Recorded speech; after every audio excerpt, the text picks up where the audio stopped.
Muy buenos días, amados hermanos. Les saludo en el amor del Señor y vamos a la carta del apóstol Pablo a los Romanos, que es el libro que hemos estado examinando a lo largo de todo este año. Nos encontramos en los últimos capítulos y hemos tratado de hacer de a un versículo a fin de que podamos extraer el máximo que podamos en este corto periodo de tiempo. Por supuesto, la esperanza siempre es de que cada uno de nosotros en su propio tiempo personal pueda reforzar y pueda, por supuesto, también sacar mucha más, diríamos nosotros, doctrina y alimento espiritual para nuestra vida. Estamos en el capítulo 12 y el día de hoy vamos a ver solamente el versículo 12. Romanos capítulo 12, versículo 12. Dice así la palabra del Señor: gozosos en la esperanza, sufridos en la tribulación, constantes en la oración. Padre, te damos gracias esta mañana por este tiempo que nos permites escudriñar libremente tu palabra. Agradecemos esta bendición, Señor, y oramos, Padre amado, para que tu palabra, como esa espada de dos filos, rompa todo aquello que tiene que romper, Señor, en nuestras vidas y pueda producir en nosotros el fruto precioso que tú has dispuesto, Padre. Te damos las gracias por todo en el nombre de Jesús. Amén. Bueno, este capítulo 12, ¿no es cierto?, que en algunas Biblias está subtitulado como los deberes cristianos, se refiere básicamente ya a la expresión práctica de todo lo que nos ha ido enseñando el apóstol a lo largo de los distintos capítulos anteriores. Hemos pasado por una serie de doctrinas, ¿no es cierto?, como una especie de compendio, como se dice, de esta carta a los romanos, y ya en el capítulo 12 nosotros nos encontramos principalmente con, diríamos nosotros, una práctica de lo que nos ha sido enseñado anteriormente. Recuerde que el capítulo 12 comienza en el versículo 1 con una afirmación que nos pudiera parecer un poco extraña, pero que de alguna manera sustenta todo lo que viene a continuación. Y dice así que, hermanos, os ruego por las misericordias de Dios que presentéis vuestros cuerpos en sacrificio vivo, santo, agradable a Dios, que es vuestro culto racional. Entonces, nos habla de presentarnos, de ofrecer nuestra vida como un sacrificio vivo. Recuerden que en la mente judía existía el concepto del sacrificio, pero obviamente era un animalito muerto. Aquí somos, en segundo lugar, ¿no es cierto?, en primer lugar, perdón, no es un animalito, no es un corderito, y en segundo lugar estamos vivos. Vale decir que nuestra forma de vida debe ser un constante sacrificio a nuestro Dios. Y entendemos como sacrificio no lo que tenemos quizás nosotros en mente, sino que justamente parte en el versículo 2 diciendo que no nos conformemos a este tiempo, a cómo piensa la gente hoy.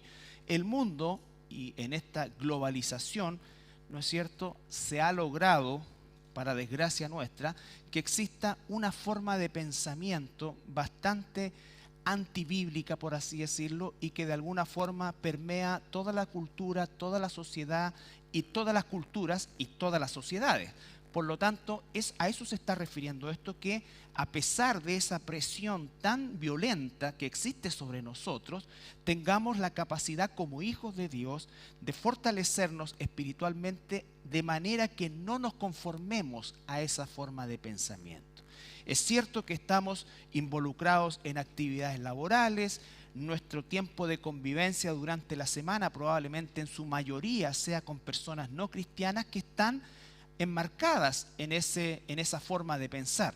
Sin embargo, dice, ¿no es cierto?, que no lo hagamos así, porque si lo vivimos de esa manera, nunca vamos a poder reflejar a Cristo en nosotros, y además de eso, no vamos nunca nosotros a tener la posibilidad preciosa de descubrir que la voluntad de Dios es buena, es agradable y es perfecta. No se llega a eso, ¿no es cierto?, si nosotros no nos involucramos en el proceso activo de que el Espíritu Santo transforme nuestras vidas.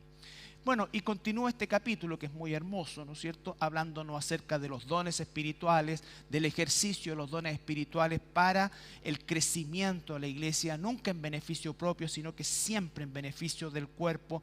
Nos habla de ese amor honesto, sincero que debe existir entre nosotros.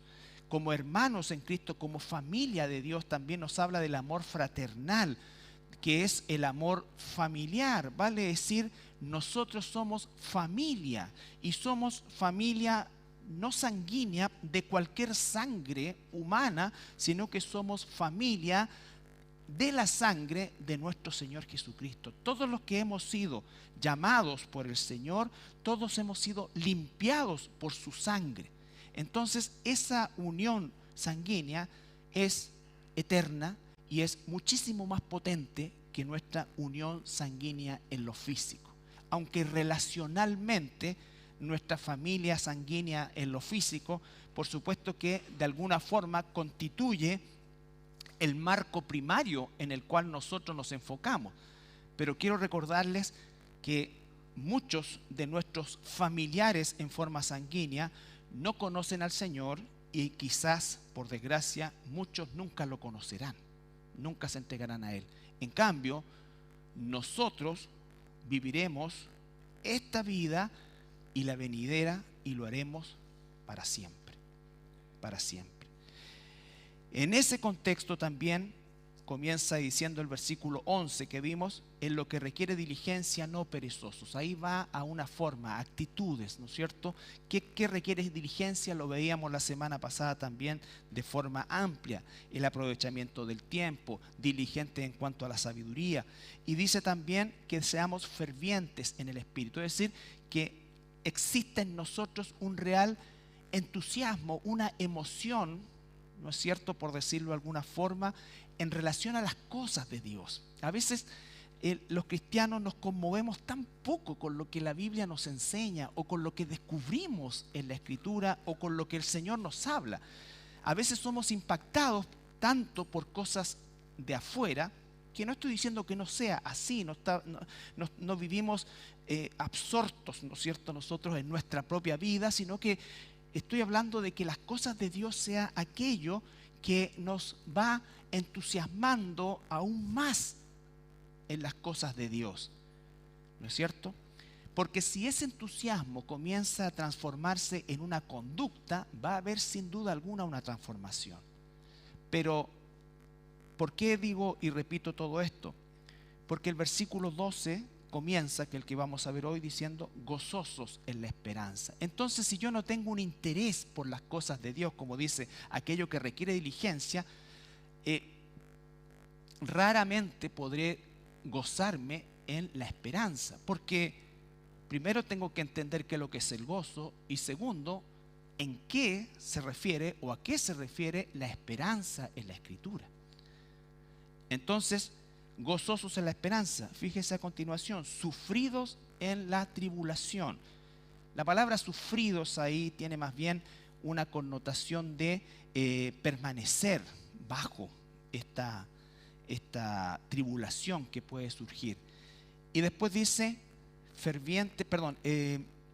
constantes en la oración. Entonces son expresiones, palabras ya de una vida práctica entregada al Señor, que lucha por seguir creciendo en medio de la constante presión que recibimos, ¿no es cierto?, de salirnos del camino, por así decir, o desviarnos un poco.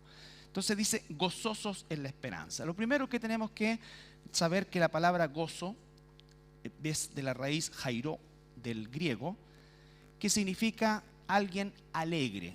Recuerde, lo hemos dicho muchas veces, la persona alegre es distinto de la persona feliz. Una persona feliz o la felicidad lo constituyen situaciones que nos agradan mucho, pero la felicidad y la tristeza son emociones que van de acuerdo a las circunstancias que nos toca vivir. Pero aquí a lo que se refiere es alegre, que en la Escritura es un estado más bien constante, ¿no es cierto? no significa que siempre estamos felices o siempre estamos tristes, sino que la alegría implica una cierta estabilidad. ¿Conoce usted persona que es alegre, que constantemente tiene una buena actitud, que constantemente es una persona, como le dicen en el mundo, positiva, ¿no es cierto? Pero el cristiano debiera ser una persona que transmita una alegría. Ahora no porque dicen, no, ¿no es cierto? Obviamente, ¿de qué cristianismo estamos hablando? ¿No es cierto? Eso no significa, hermanos, que por supuesto pasemos momentos de tristeza, ni que siempre tengamos una sonrisa a flor de labio, pero usted sabe a lo que me refiero. Si tiene una relación más o menos constante con personas, perfectamente podría distinguir a los amargados, a los bajoneados, siempre a esto, a ese tipo de personas, y está bien, en el mundo es así.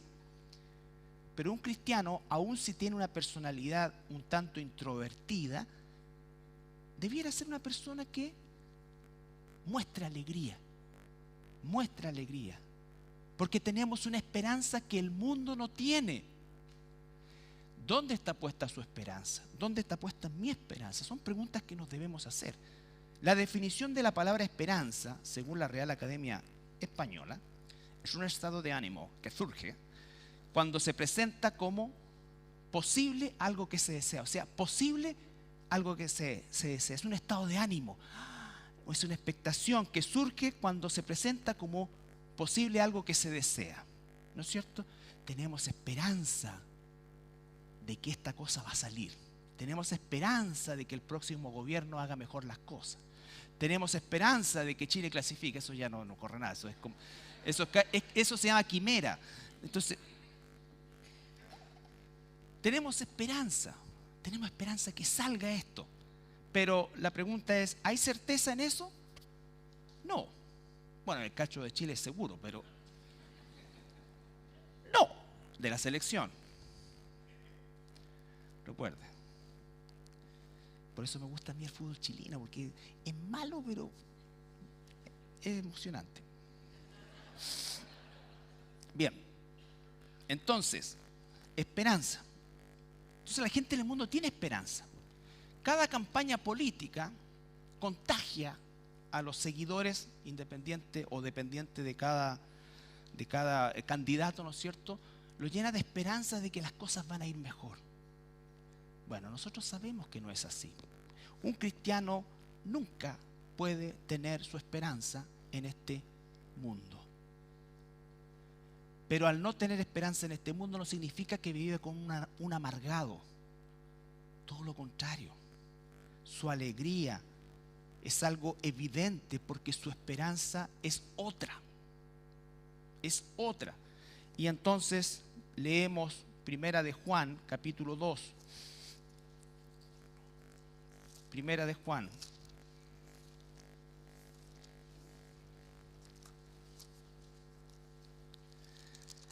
Capítulo 2.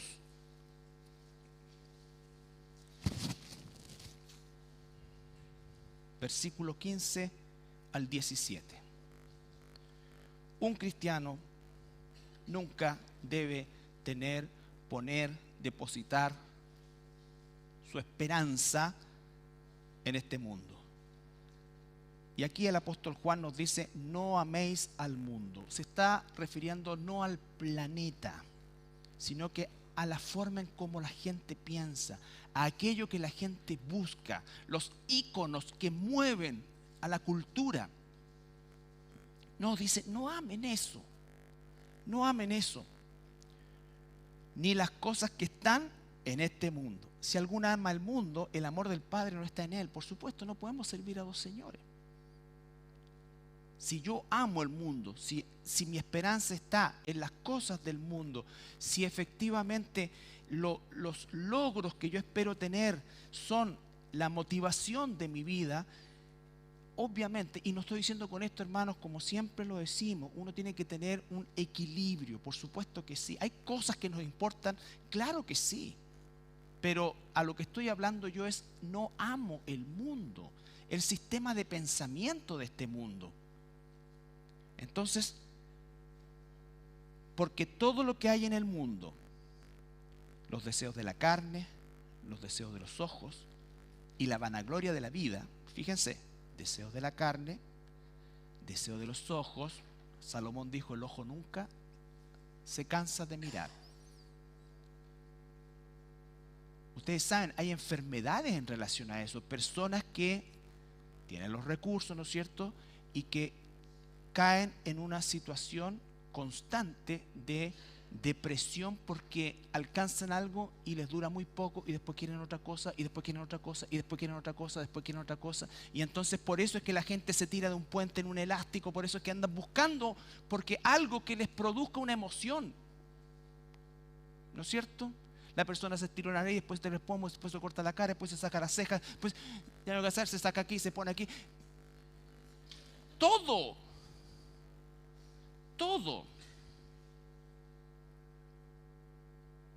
porque nada lo llena. Y eso es una realidad, hermanos. Es una realidad. Porque en definitiva, lo que está en el mundo nunca pudiera llenar la esperanza y los deseos plenos de un hijo de Dios. No estoy diciendo que uno de repente quiera algo mejor en algo. Sí, por supuesto, todo eso es lícito, pero estamos hablando de amar. Es decir, no puedo vivir si no tengo eso, o mi vida se viene al suelo si no consigo eso. ¿No es cierto? No améis al mundo ni las cosas que están en el mundo. Si alguno ama al mundo, el amor del Padre no está en él.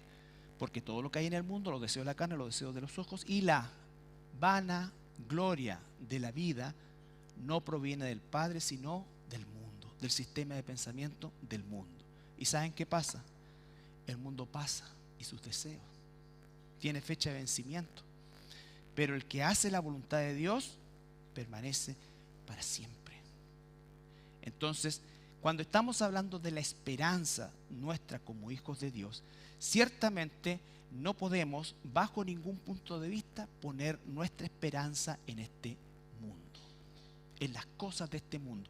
Este mundo no va a cambiar, este mundo va a empeorar, este mundo no nos va a aceptar, este mundo nos va a odiar cada vez más, si es que somos cristianos bíblicos, si verdaderamente buscamos hacer la voluntad de Dios. Porque ¿quiénes son aceptados? Aquellos que, llamándose cristianos, son capaces de transar con el mundo, con religiones, con todo, para no perder popularidad, no perder esto, o no ser perseguidos, en aceptar lo que Dios no acepta. En aceptar lo que Dios no acepta. Pero aquellos que, en definitiva, vamos buscando hacer la voluntad de Dios, ciertamente no va a ser algo fácil. Va a ser muy difícil, pero mayor es el que está en nosotros que el que está en el mundo. Entonces, gozosos en la esperanza. Romanos 8, 23 al 25, que lo vimos.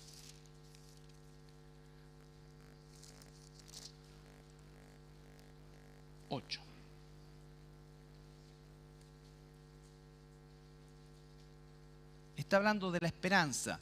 Esa esperanza cuando el Señor ponga el stop en este sistema del mundo y comience su proceso de juicio y de total redención para su pueblo, sus hijos.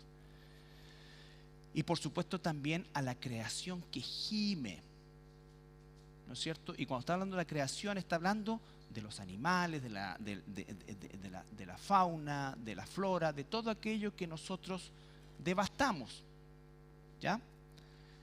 Entonces, y no solo ella, refiriéndose a la creación, sino que también nosotros mismos, que tenemos las primicias del Espíritu, nosotros también gemimos dentro de nosotros mismos. Eso es por un lado estoy gozoso, pero por otro lado gimo, porque me doy cuenta de mi condición pecaminosa y esa lucha espiritual que tengo conmigo mismo, ¿no es cierto? Porque, como dice el apóstol Pablo, quisiera estar ya con el Señor, pero por causa de, en este caso el apóstol Pablo del Evangelio, dice, me gustaría quedarme un poco más. Pero si de nosotros dependiera, entonces dice, pero dice que está gimiendo, esperando la adopción, la redención de nuestro cuerpo, que es lo último que nos falta. Ya fuimos salvos de la culpa del pecado, somos salvos de la influencia del pecado, siempre y cuando busquemos la santificación, y un día seremos salvos de la presencia del pecado cuando nuestro cuerpo sea redimido y transformado en un cuerpo glorificado. ¿No es cierto? Porque en esperanza fuimos salvos, pero la esperanza que se ve no es esperanza, porque lo que alguno ve, hay que esperarlo, obviamente todavía no lo vemos, pero ya que hemos vivido y que hemos visto el perdón de pecados, cómo la obra del Espíritu Santo opera en nosotros. Pero si esperamos lo que no vemos, con paciencia lo aguardamos, y de igual manera el Espíritu nos ayuda en nuestra debilidad, pues que hemos de pedir como conviene no lo sabemos, pero el Espíritu mismo intercede por nosotros con gemidos indecibles. Eso no es hablar en lengua ni balbucear cosas, eso es que el Espíritu tiene un idioma que el Padre entiende, ¿no es cierto? Y a veces cuando ya nosotros no sabemos qué decir, el Espíritu nos interpreta. Mas el que escudriña los corazones sabe cuál es la intención del Espíritu, porque conforme a la voluntad de Dios intercede por los santos. Entonces, en esperanza fuimos salvos. Fuimos salvos en esperanza, ¿no es cierto? Entonces, claramente, gozosos en la esperanza debe ser una práctica permanente en nuestra vida, a pesar de las circunstancias difíciles que nos pueda estar tocando vivir, ¿no es cierto? De salud, laboral, familiar, quién sabe. Pero la esperanza de que todo tendrá un fin, dice la carta de Pedro, somos extranjeros y peregrinos, vamos camino al reino de Dios al cual pertenecemos. Entonces vivimos con esa esperanza. Primera de Pedro. Y tanto Pedro como Pablo fueron experimentados en tribulación, y sin embargo son los que más nos hablan de la esperanza. Primera de Pedro capítulo 1, versículo 3 al 5. 3 al 6.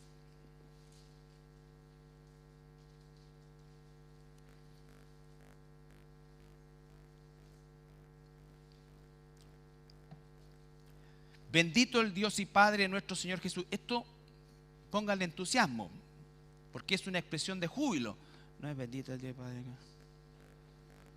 Bendito el Dios y Padre, dice el apóstol Pedro, de nuestro Señor Jesucristo, que según su grande misericordia nos hizo renacer para una esperanza viva, no una esperanza muerta, como la clasificación, por la resurrección de Jesucristo de los muertos. Para una herencia, ¿para qué? Una herencia incorruptible. Cualquier cosa que nosotros esperemos aquí es corruptible, sobre todo si es política. Corruptible. Incontaminada, ni hablar. Inmarcesible, nadie la puede tocar, salvo que pertenezca. No. Reservada en los cielos para vosotros. ¿Dónde está esa esperanza? Allá. Imagínate si la esperanza la guardáramos acá. Ya se la habrían robado.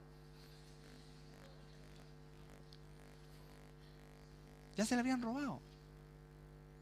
Ya la habríamos gastado quién sabe en qué cosa. Por eso que está guardada allá. Y eso, entonces tenemos fe en el Señor, la certeza de lo que se espera. ¿No es cierto? ¿Qué esperamos nosotros? Estar un día en la presencia de nuestro Señor y recibir esta herencia que Él la promete, y a veces la miramos como tan, como decimos en buen chileno, no voy a decir eso porque después me retan, tan por debajo, ¿no es cierto? Tan por debajo, como que sí, voy camino al cielo, sí, el Señor murió por mí, pagó mis pecados, sí, tengo vida eterna, sí, pero parece como que una cosa, no sé, aquí por eso dice, bendito el Dios y Padre nuestro Señor Jesucristo, y eso lo transmitimos a nuestro entorno. Entonces no hay ninguna diferencia en la vida nuestra que a lo menos llame la atención a quienes nos rodean.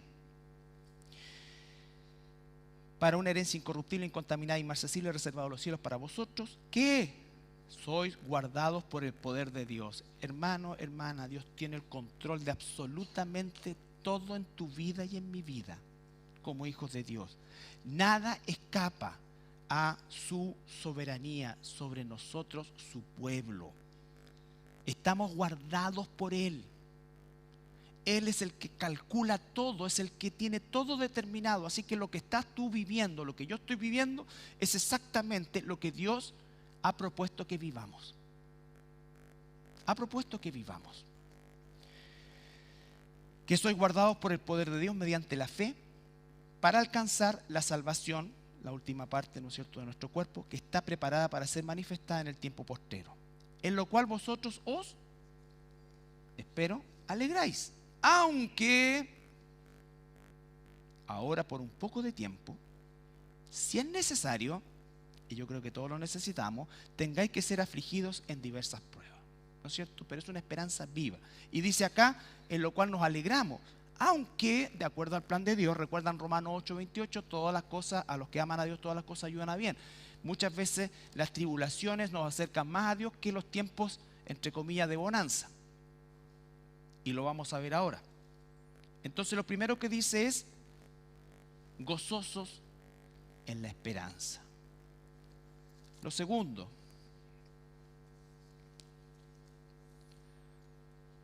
sufridos en la tribulación. La palabra o la expresión, la palabra sufrido, ese es hupomeno, que significa permanecer con entereza. Permanecer con entereza. No es una dignidad orgullosa, sino que es una convicción de que lo que estamos viviendo como tribulación es parte del plan de Dios, y aunque en un momento determinado nos sentimos agobiados, en Él vamos a tener descanso. Y hablo acá de tribulación porque la palabra tribulación significa prueba. La palabra tribulación se usaba en la agricultura, ¿no es cierto?, para estas grandes prensas, sobre todo, que apretaban las olivas para extraer el valioso aceite de oliva, ¿ya? Entonces, esa es la idea de tribulación, es aplastarnos para extraer de nosotros lo más valioso, que es nuestro gozo en la esperanza, es nuestro amor y convicción de que a pesar de lo que estamos viviendo, Dios está en control, y a los que amamos a Dios, aunque eso sea una presión, va a ayudar a bien. ¿Por qué? Porque sin apretar las olivas no hay aceite. Sin apretarnos a nosotros no hay fruto.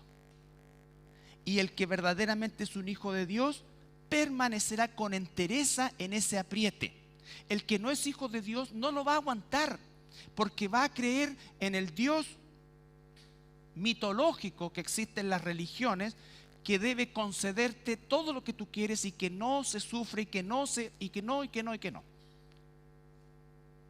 No, el sufrimiento es una escuela que Dios ha, o un ramo de la escuela en el cual Dios se ha propuesto exprimirnos para que surja el fruto del Espíritu. Cuando Jesús estuvo en el Getsemaní fue exprimido. La palabra Getsemaní significa prensa de aceite. Y eso entonces fue exprimido. No fue casualidad que llegaron ahí. Todo tiene una significación.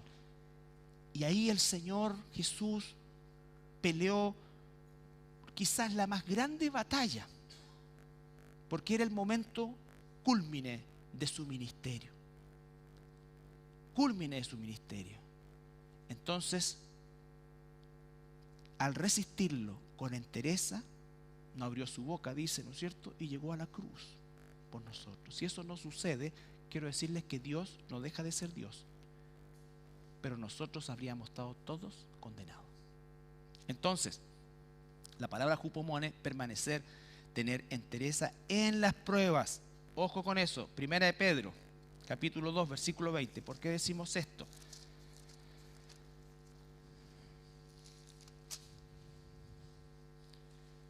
Primera de Pedro, capítulo 2, versículo 20.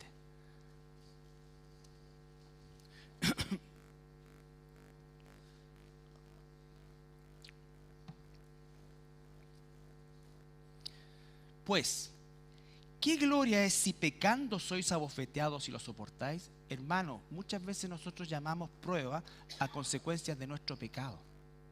No, me pillaron robando y perdí la pega. El Señor me puso esta prueba.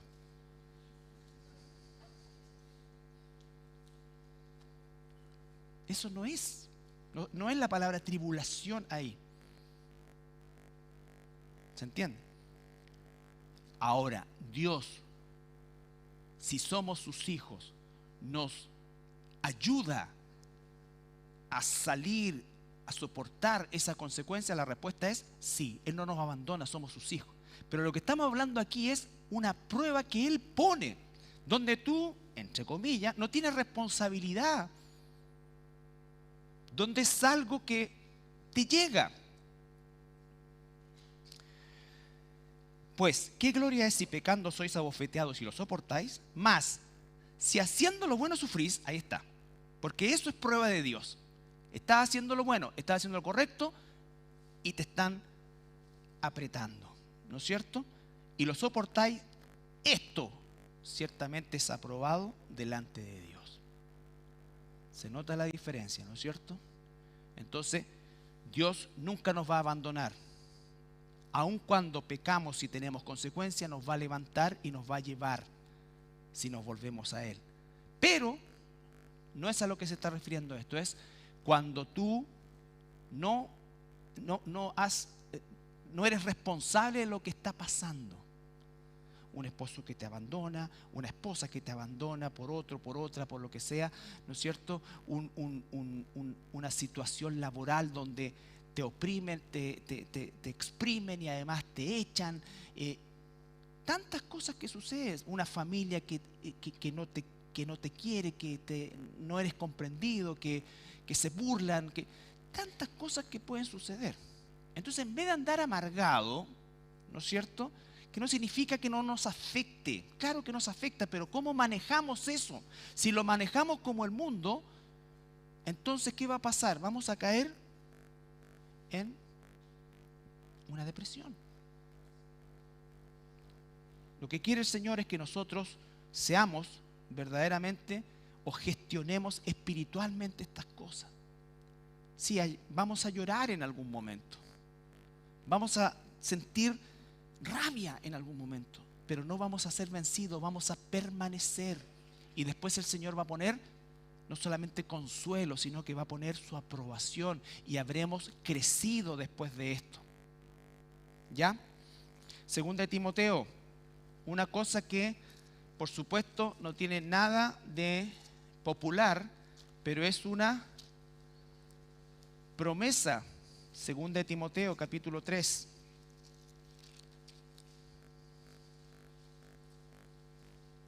Versículo 10 al 12.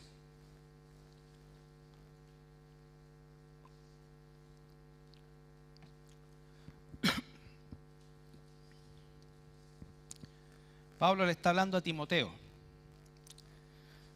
Pero tú has seguido mi doctrina. ¿Qué significa eso? Que Pablo es un apóstol legítimo, inspirado por el Espíritu Santo para escribir las 14 cartas que escribió. Entonces, esa doctrina es palabra de Dios. Tú has seguido mi doctrina, conducta, no solamente doctrina, conducta, propósito, fe, longanimidad, amor, paciencia. Tú has seguido eso, Timoteo. Persecuciones, uno podría decir, hoy, el que nada hace, nada teme, no. Y todos esos dichos que nosotros tenemos no tienen lógica en nuestra vida como cristianos, porque muchas veces por hacer el bien delante de Dios y en favor incluso de los demás, vamos a ser perseguidos, vamos a padecer. Y le recuerda como los que nos sobrevinieron en Antioquía, en Iconio, en Listra, persecuciones que he sufrido y de todas ellas me ha librado el Señor. ¿No es cierto? De todas ellas, porque Él tiene el control. Él sabe cuál es la última tribulación que voy a pasar o que vas a pasar. Y le recuerda a Timoteo esto. Y también todos los que quieren vivir piadosamente en Cristo, ¿queremos vivir piadosamente en Cristo? Amén. Bueno, padecerán persecución. ¿Qué tal? De distintos tipos, de distinta índole, como tú quieras verla. Algunas se expresa hoy en día, como decimos siempre, hay lugares en el mundo donde hermanos nuestros en este momento, en tiempo real, son perseguidos, están ocultos, arriesgan su vida, ¿no es cierto? Y eso es una realidad para ellos. Para nosotros puede ser quizás algo distinto, ¿no es cierto? Pero todos nosotros experimentamos, y es una señal de que estamos en el camino, no que la gente nos aplaude, hermanos. El mundo nos aborrece. Las personas sin Dios nos aborrecen. No se nota inmediatamente, pero nos aborrecen si es que nosotros vivimos en conformidad a la palabra de Dios. ¿Se va a expresar siempre? No. Pero no confiemos en eso. No confiemos en eso. Vuelvo a insistir, el que diga nos aborrece no significa que nos odien con todo su ser. Significa que siempre nos van a rechazar. La palabra aborrecer en la Escritura tiene una connotación de rechazo. De rechazo. Entonces tú estás conversando con alguien súper bien y esto sí, mira que de repente le dice, oye, pucha, ¿sabes qué? Yo te quería compartir algo. No, no, no, no. Y cambian totalmente sus... No, no, no, no, no. Eso es aborrecer. ¿Se entiende? Pero yo quería... No, no, no, no, no, no, no. O no me vengas con eso, ya, hasta que no me llegue la cuestión. Ya te pusiste tonto, ya. Siendo que el tonto es él o ella, pero él no lo sabe. Está en ignorancia, como estuvimos nosotros también alguna vez. Entonces nosotros no debemos actuar ni con orgullo ni con soberbia. Con misericordia. Pero tampoco vamos a tratar de meterle a presión a la gente. Ora por ellos. Y en algún momento, oye, ¿y lo que me dijiste la otra vez es que, o qué me iba a decir la otra vez? Se abre la puerta. Pero es que escúchame. No. Jesús le dijo, ¿quieren ustedes irse con ese lote también? No le digo, cabrón, por favor, no me abandonen. Uy, si me pasa esto ya es lo último. No. ¿Quieren irse con ellos? Pero digo, ¿a dónde vamos a ir? Espero que nosotros digamos, ¿a dónde vamos a ir? Tú tienes palabra de vida eterna. Entonces, es una promesa. Jesús mismo nos lo dijo él. Juan, Evangelio de Juan, capítulo 15, versículo 20.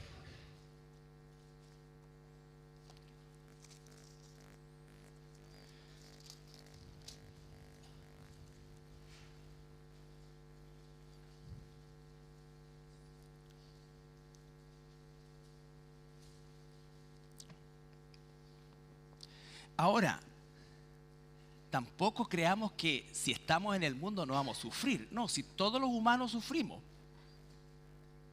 Todos sufrimos. ¿Ya?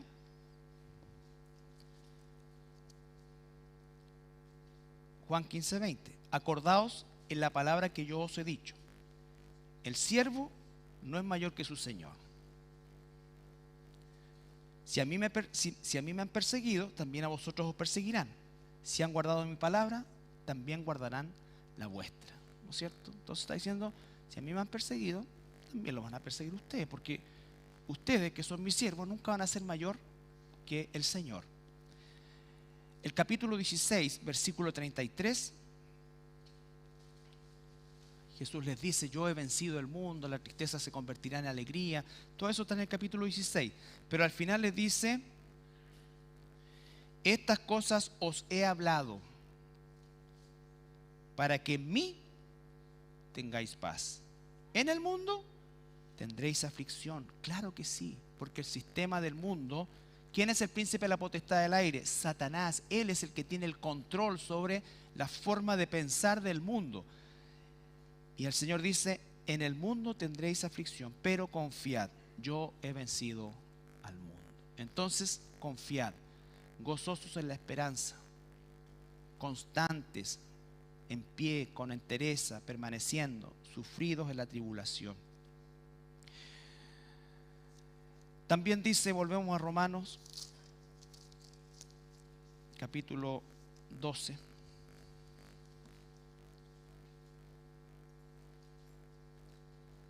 Yo los invito después a leer el capítulo completo, aunque no hemos avanzado del capítulo 12, pero para que encontremos esa conexión vital que existe entre este versículo y todo lo anterior.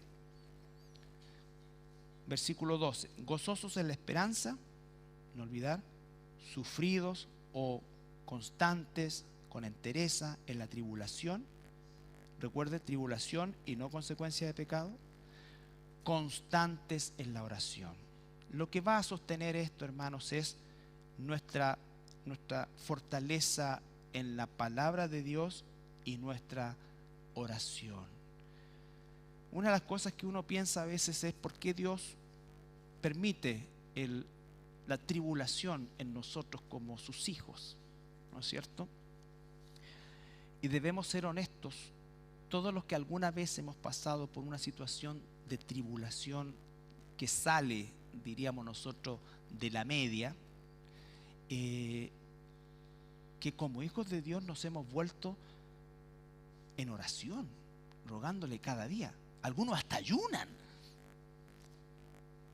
Y está bien. Pero no debiera ser que algo así. Pero Dios nos conoce. Entonces cada cierto tiempo le da una vuelta más a la prensa para que nos volvamos con más fuerza a Él. Esperando, Dios lo sabe todo, pero voy a ponerme como una condición antropomórfica, esperando Dios que ahora sí agarre el ritmo. Normalmente nos va a soltar y otra vez, pero ese es el juego. Ese es el juego.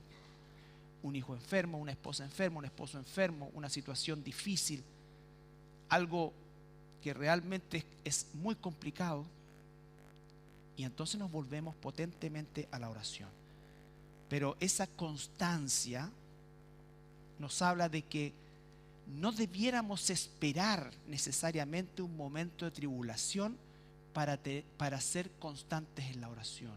Constante en la oración significa que diariamente nosotros tenemos tiempo de oración con Dios, con su palabra. Como siempre trato de compartir, no es una receta, pero es algo en lo cual nosotros debiéramos tener un cierto orden en oración, hermanos. Por eso es que muchas veces no se es constante en la oración, porque no se sabe por qué orar. Y se es fuerte en la oración en un momento de aflicción difícil, porque tenemos claro por qué orar. Pero para ser constante tú tienes que tener un esquema. Yo no sé por qué la oración lo traduce muchas veces en algo casi místico, que algo que me venga. No, hay en primer lugar, ¿qué cosa? Lo que siempre tenemos que hacer: agradecer a Dios.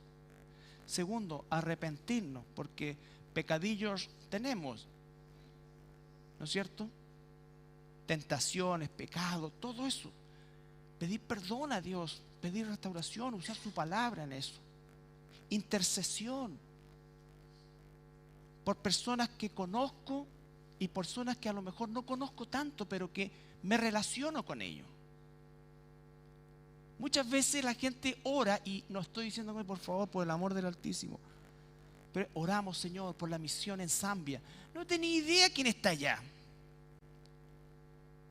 Ora por las personas que tienes tu relación, donde objetivamente Dios te va a dar la oportunidad de compartirle el Evangelio. Y ora también por Zambia. Pero intercesión, agradecimiento, adoración a Dios.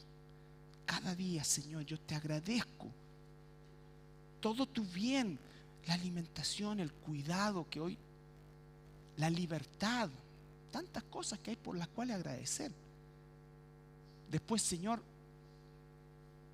como dijo Job, ¿no es cierto? Me aborrezco porque a pesar de todo lo que me das y me sostiene, esto.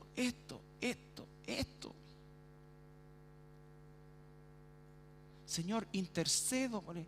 Y al final, Señor, tú sabes las cosas que yo necesito y mis anhelos. Si están en tu voluntad, cúmplelo. Listo. Señor, por favor, escucha que salga la cuestión, yo te pido, Señor. Y nosotros. Yo creo que Dios está. Porque cuando dice el Señor conforme a su palabra, es esto, hermano. Entonces, hagan un esquema. Si quieren hacer ese u otro, o el del doctor Harry Babbitts, quien sea, pero que les dé un esquema que ustedes sigan a rajatabla. Ordénense en eso, tengan un cuaderno, anoten. Que no lo vea nadie, sí, pero anoten, escóndanlo en alguna parte. Pero punteen las cosas. Además que nosotros tenemos que ser honestos, ¿no es cierto? En la sección pecados o tentaciones casi siempre son las mismas. O sea, ¿por qué? Porque tenemos una estructura que nos hace como pecar. Algunos tienen problemilla, ¿no es cierto?, con la parte lasciva, otro con la parte económica, otro con la avaricia, otros con esto, otros con la flojera, y otros con todo. Para todo hay solución. Entonces, tratar eso con honestidad delante de Dios. Si no, no tiene sentido la oración para pedir por la añadidura que Dios la conoce mejor que tú y que yo. Tengamos fe en eso, tengamos fe que Dios tiene control de eso, que Él nos va a dar la salud que necesitamos, si quiere dárnoslo, nos va a dar todo. Pero volquémonos a orar por lo otro. Si nosotros hiciéramos jornadas de oración aquí y que tú trajeras tus necesidades, te juro que estaríamos llenos. Pero como la oración es por otros el día miércoles y por la iglesia en particular, vamos a empezar a orar por los enfermos. ¿Tienes tú algún enfermito que...? ¡Ah, sí! ¿Estoy diciendo que no oremos por ellos? Claro que no. Lo que estoy diciendo es que nuestra tendencia, no nos hemos sacado el católico idólatra que tenemos en nuestra mente, de ir y pedirle a alguien que nos haga el favor de algo. Y eso, hermanos, es lo que tenemos que ponernos delante de Dios, pero sea objetivo, no emocionalice, no sé si existe la palabra, las cosas. No desespere por lo que no tiene control sino Dios. ¿Sabe de qué tenemos control nosotros? De qué pedir. Y pedir bien, glorificar a Dios, arrepentirnos de nuestro pecado, pedir que Dios trabaje, que el Espíritu Santo mate esa cuestión que tengo en la cabeza, que no me deja, ese temperamento que a veces me traiciona, pero Señor, bueno, en realidad no ha sido tanto esta vez, pero igual, Señor. Y después, Señor, te pido, te suplico, me des amor por estos vecinos, por esta gente, por estas personas. Y te pido por mi compañero de trabajo, por mi vecino, mi papá, mi mamá, mi abuela, todos los que no están convertidos. Y ahí tienes mínimo 45 minutos. Mínimo. Porque hay gente que dice que se levanta a orar, que yo empecé a las 2 de mañana, a las 6 de la mañana, y se arrodillan, no tienen esquema, no saben por qué orar. Bueno, Señor, yo te pido, y tú sabes, Señor. Y siempre tú sabes, Señor. Todo lo hemos vivido, hasta que tiene que haber un punto, ya, ahora sí. Pero una hora sí correcto. Entonces, para entender este concepto de constante en la oración, tengo que ser ordenado, disciplinado y estar firme, ser constante. Como sea, busca un lugar en tu casa donde no te interrumpan por lo menos por 45 minutos. Empieza con media hora. Si tienes este esquema, va a valer la pena levantarse media hora más temprano. Si no lo tienes, va a ser un nuevo fracaso. Colosenses, capítulo 4. Vamos terminando ya.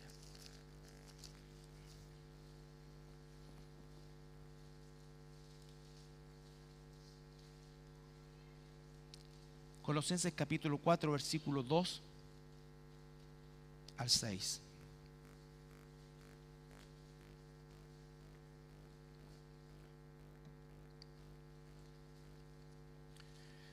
perseverad en la oración, velando en ella con acción de gracias, orando también al mismo tiempo por nosotros. Pablo nunca pidió que oraran por él, ni por alimento, ni por salud, no. En esto dice, orando también al mismo tiempo por nosotros para que el Señor nos abra puerta para la palabra, a fin de dar a conocer el misterio de Cristo, por el cual también estoy preso, para que lo manifieste como debo hablar. Oren por mí. Andad sabiamente con los de afuera, redimiendo el tiempo. Sea vuestra palabra siempre con gracia, sazonada con sal, para que sepáis cómo debéis responder a cada uno. Entonces, orad, ¿no es cierto? Perseverad en la oración. Les pedía en la sección intercesión, oren por mí, para que el Señor me abra puertas y pueda proclamar el Evangelio. Eso, hermanos, es aprender a ser perseverante en la oración constante. Terminamos leyendo Romanos 12 una vez más.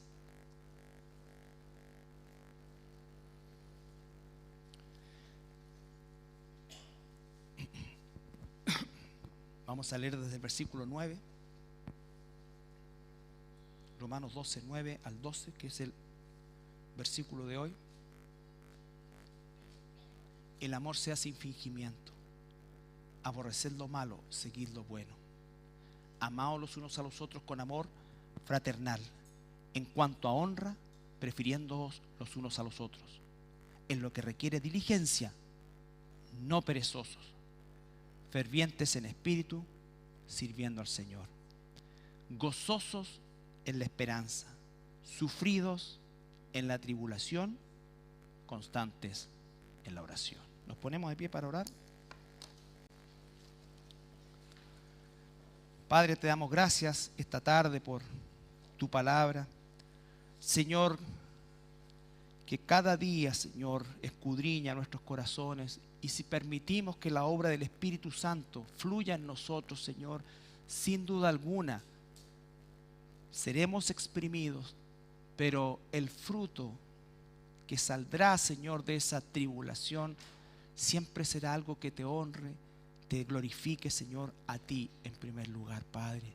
Y sin duda alguna será un testimonio que tú usarás en favor de aquellos que llamarás en medio de nosotros.